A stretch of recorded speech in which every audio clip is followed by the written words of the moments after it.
कैसे करा मैं सबके परेशान, कैसे करा मैं सबके परेशान। दुनिया माता के दारू गांजा महो, दुनिया माता के दारू गांजा महो, दुनिया माता के दारू गांजा महो, दुनिया माता के दारू गांजा महो, दुनिया माता के दारू गांजा महो, दुनिया माता के दारू गांजा महो, दुनिया माता के दारू गांजा महो, दुनिया माता के दारू गांजा महो। कैसे करा मैं सबके परेशान, कैसे करा मैं सबके परेशान।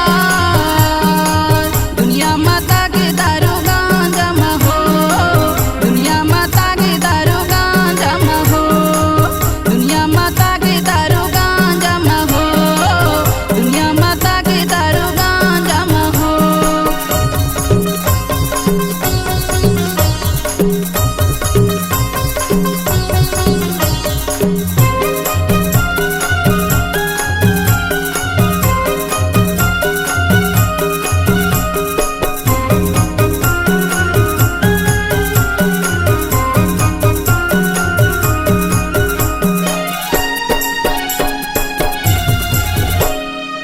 गरीब है सपना देखे महल बनाए के हो, महल बनाए के।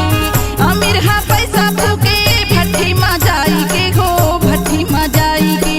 गरीब है सपना देखते, अरे मोरो पास 4 पैसा ज्यादा हो जाती तो मैं भी सरपंच साहेब जैसे लेंटर के घर बनाते हूँ कहते गा। अब अमीर है का कहते जानता, अरे वो कट रहे पाकिट गरम, कब ले पैसा ला भट्ठी में लेके जाऊं तो मैं उड़ाऊं कहत रहेगा। अब वो ला पता नहीं है कि दारू ओला पिया थे कि दारू ला ओ पिया थे। गरीब है सपना देखे महल बनाए के हो, महल बनाए के। अमीर है पैसा फूके भट्ठी में जाई के हो, भट्ठी में जाई के। महल बनाए के हो, महल बनाए के। भट्ठी में जाई के हो, भट्ठी में जाई के। महल बनाए के हो, महल बनाए के। भट्ठी में जाई के हो, भट्ठी में जाई के। सबो माता के दारू गांजा महो, सबो माता के दारू गांजा महो, सबो माता के दारू गांजा महो, सबो माता के दारू गांजा महो। कैसे करा मैं सबके परेशान, कैसे करा मैं सबके परेशान।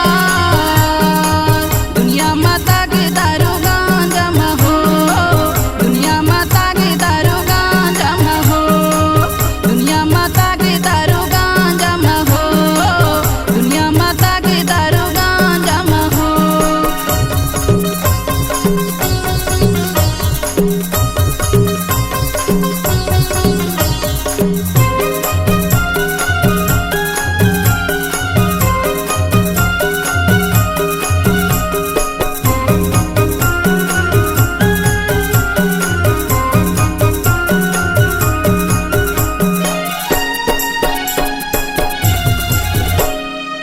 धन के खातिर बाबा भाई भाई ला मारे, भाई भाई ला मारे।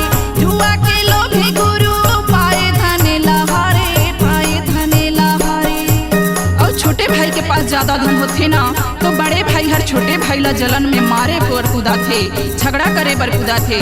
और दिवाली में जब जुआ खेले पर जुआड़ी मन जुआ खेलते ना तो जुआ खेलत खेलत 1 लाख जीत जाते तो 1 लाख में संतोष करके घर आ जातीस तो का होतीस। नहीं, अभी मैं 1 लाख में 3 लाख जीतियों कथे और 3 लाख के लालच में बेटा हर सब बोला हार जाते। धन